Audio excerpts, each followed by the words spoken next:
You can rest assured of your child's excellent performance when you register your child with Janan Schools, Bombo Kalule Campus and Kabalagala. Due to their firm educational background, we have the best facilities in both arts and sciences, fully updated to the latest sector standards, right from Senior 1 to Senior 6, in an environment that offers a chance to apply practical skills in all fields. That include a computer lab, introducing our students to the tech world, a well-organized science laboratory, a fully stocked library with all the essential books a student may need, a model farm to equip students with all the basic knowledge in agriculture, plus extra vocational skills. We promote co-curricular activities in sports like badminton, table tennis, basketball, volleyball, chess, and many more other activities. Register your child today at both campuses in Bombo Kalule and Kabalagala campus. For more information, contact us on the numbers below.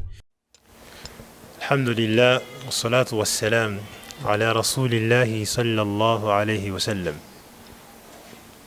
Ashhadu an la ilaha illa Allah wahdahu la sharika lah wa ashhadu anna Muhammadan abduhu wa rasuluh.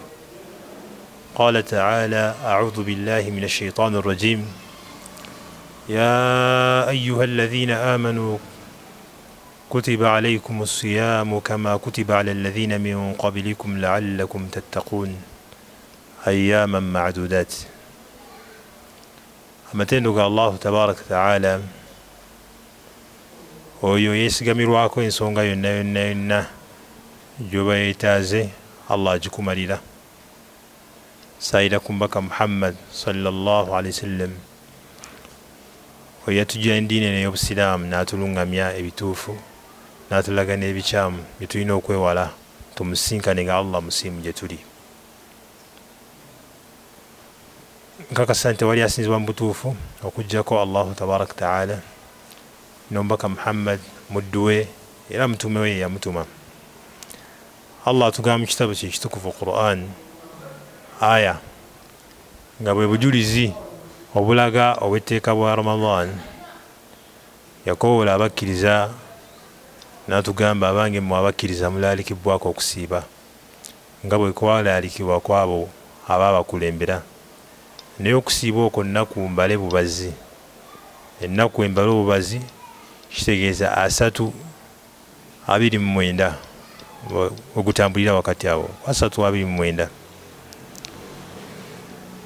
Tutuuse mu 12.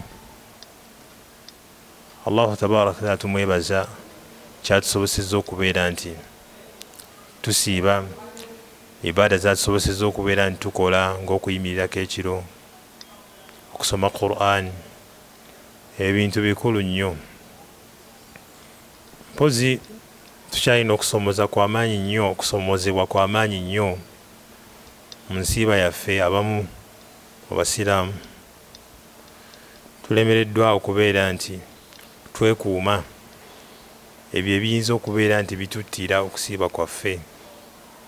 Mbaka Muhammad sallallahu alaihi wasallam yatugamba, man lam yada' qawla az-zuri wal 'amalu bihi falaysa lahu min Allahi haja min an yada'a ta'amahu wa sharabahu.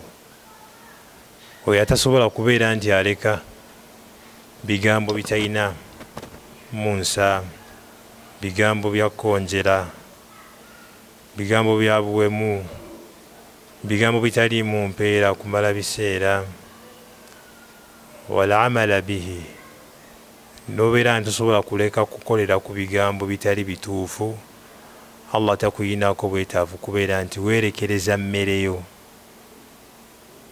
n'amazzigo, ebyokunywa byo n'ebyokulya byo beera nga weeriira.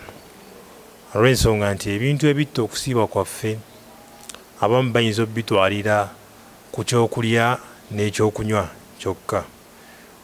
Omuntu ayinza okusiiba ennaku za 3:29 naye ng'asiibye enjala yokka na byakunywa na nnyonta emulumye n'enjala n'emuluma